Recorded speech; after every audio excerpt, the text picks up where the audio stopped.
अब सिचुएशन को कैसे समझना है बाजार के रिस्क के हिसाब से, और सिचुएशन को कैसे समझना है हमारे लिए? दीप देखो, बाहर की रिस्क ब्रॉडली जो समझ में आ रही है कि कंट्रोल करने की कोशिश हो रही है, कर लेंगे क्योंकि बहुत फास्ट और स्विफ्ट एक्शन लिया है। मेन चीज ये कि आपको डिपॉजिट होल्डर को बचाना होता है, जिनके पैसे हैं। क्योंकि डिपॉजिट होल्डर हिल गया तो बचे कुछ पैसे भी बैंक से निकालेगा, कॉन्फिडेंस ही है ना।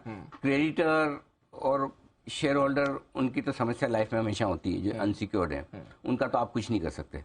लेकिन डिपॉजिट जिसने पैसा अपना जमा पूंजी रखी है, उसको आपने कॉन्फिडेंस दिया, भाई तू डर मत, तेरा पैसा सेफ है, तेरा पैसा सेफ है। तो एक समस्या नहीं निकले। जहां तक हमारा सवाल है, देखो हमारे पास में अपने अभी कोई थॉट्स और विचार है नहीं तो हमें जो अमेरिका जी पढ़ाएंगे, सिखाएंगे, बताएंगे, हम उसके हिसाब से काम कर लेंगे। तो हमारा अपना दिमाग नहीं चल रहा है अभी, बहुत फ्रेंकली बता रहा हूँ मैं आपको। तो इसलिए हम पूरे ग्लोबल मार्केट्स को ही ट्रैक कर रहे हैं। आप पूरा देख लीजिए, फरवरी का महीना, मार्च की शुरुआत में हम ग्लोबल के दम पर चल रहे हैं। तो अमेरिका ठीक होगा, हम ठीक रहेंगे, अमेरिका खराब होगा, हम खराब होगा। रहा सवाल हमारे बाजार का। अब प्रॉब्लम क्या है, 3 दिन हम बढ़े, 2 दिन खाया पिया वापस निकल गया। ऊपर से ये बड़ी खबर ऊपर के नीचे समझ नहीं आता। खरीदारी 2 तरह के लोग करते हैं जी। एक वो जिन्हें जो शॉर्ट करके बैठे हैं और जिन्हें लगता है कि मुझे शॉर्ट काटनी है, या तो बहुत बुरी खबर आ जाए गैप से खुले तो मुझे शॉर्ट काटनी है, या दूसरा उन्हें लगे कि सब कुछ ठीक हो रहा है और मुझे शॉर्ट रहना नहीं चाहिए और किसी पर्टिकुलर लेवल के ऊपर मार्केट जाने की कोशिश करा तो मैं शॉर्ट काट लेता हूँ। तो एक तो शॉर्ट सेलर है जो खरीदने आता है। क्या वो आज खरीदने आएगा? जब तक शॉर्ट सेलर के लिए पहला स्टॉप लॉस ट्रिगर नहीं होगा तब तक वो खरीदने नहीं आएगा। वो इंतजार करेगा कि भाई खबरें तो आ रही हैं, ठीक है, खराब मार्केट में बीच बीच में कभी कभार कोई अच्छी खबर आएगी, मैं उसमें और बेचूंगा। तो शॉर्ट सेलर की बाइंग तो दिखती नहीं आज, ठीक है, अनलेस कि आप 17,600 650 को क्रॉस करके टिके। शॉर्ट सेलर तो 17,600 650 के पहले बहुत एग्रेसिवली काटने नहीं आएगा, छोटी मोटी काट सकते। दूसरा कौन है? इन्वेस्टर या बायर, ट्रेडर या इन्वेस्टर। ट्रेडर को कोई हड़बड़ी जल्दबाजी है नहीं। अब रहा इन्वेस्टर। इन्वेस्टर कब खरीदना चाहता है?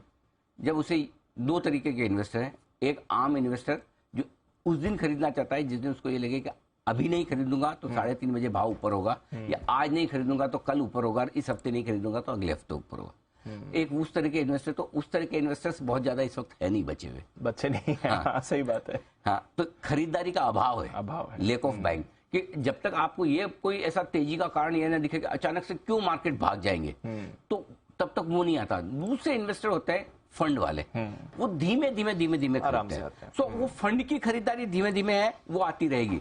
लेकिन बाकी फंड भी हो या कोई दूसरा आम इन्वेस्टर हो, वो इसलिए कूद के नहीं खरीदना चाहता कि कल नहीं मिलेगा, इसलिए थोड़ी बाइंग आना इंपॉर्टेंट है। और जब तक वो बाइंग फुल फ्लेज जोर से नहीं आती, और इन सबके बीच में एफआईज बेच ही रहे हैं, वापस से 2-3 दिन से दबा के बेचना शुरू किया। सो आई थिंक ठीक है, अच्छी बात ये, राहत की बात है कि हम बड़ी गिरावट से बच रहे हैं। yes, लेकिन बहुत बड़ी तेजी में अब हम भाग जाएं, उछल जाएं, तो मेरा ये मानना है अब भी उछाल आए, रिकवरी आए, आप ऊपर के लेवल पे धीमे धीमे हल्के होने की कोशिश कीजिए और नीचे के लेवल में इंपॉर्टेंट सपोर्ट लेवल के आसपास खरीदिए। दोनों ही काम जो आपको करने हैं वो स्ट्रिक्ट स्टॉप लॉस के साथ करने, क्योंकि इस हफ्ते मार्केट की वॉलेटिलिटी पिछले हफ्ते के मुकाबले में और बढ़ने की तैयारी है। कैंगारू मार्केट है, कैंगारू मार्केट हाँ, बिल्कुल वो सही पकड़ा है। 2 दिन मंदी देख लीजिए जिस तरह से, और आज फ्राइडे से लेके मंडे के बीच में छलांगे मार दी 4-5। तो ये रहेगा, तो थोड़ी सी सावधानी रखिए भाइयों, कम ट्रेड करें, न करें तो कोई बात नहीं। व्हाट्सएप पे, टीवी चैनल्स पे अपने एक्सपर्ट से जहां से एसवीबी के बारे में ज्ञान ले सके लीजिए। भैया वो कई बार दीप, वो एक बड़ी कहावत है, कोई बड़े गुरु ने कही, मेरा वाक्य नहीं है, मैंने भी कहीं पढ़ा है। उन्होंने कहा कि किसी भी मंदी के मार्केट की उपयोगिता तभी है जब आप उस मंदी के मार्केट के बाद ज्यादा ज्ञानी होकर निकलें। और तेजी के मार्केट का फायदा तभी है जब तेजी के मार्केट के बाद आपके पास पिछली बार से ज्यादा पैसा हो। हाँ, या तो पैसा कमाएं या ज्ञान कमाएं, ये ज्ञान कमाने का वक्त है, करेक्ट लीजिए। ठीक है सर, चलिए अंडरस्टूड। तो इसी के साथ आज थोड़ा सेटअप लंबा हो गया क्योंकि काफी सारी चीजें समझनी थी। अरे भाई साहब, यहाँ तो आप लंबे की बात कर रहे हो, नाक में दम कर रखा है, 3 दिन से फोन बज रहे। सर क्या हो, मतलब मैं बोला स्काई लैब थोड़ी गिर रहा है। हमारे स्कूल के जमाने में एक बार ऐसा बोला था, हाँ स्काई लैब गिरने वाला, दुनिया खत्म हो जाएगी।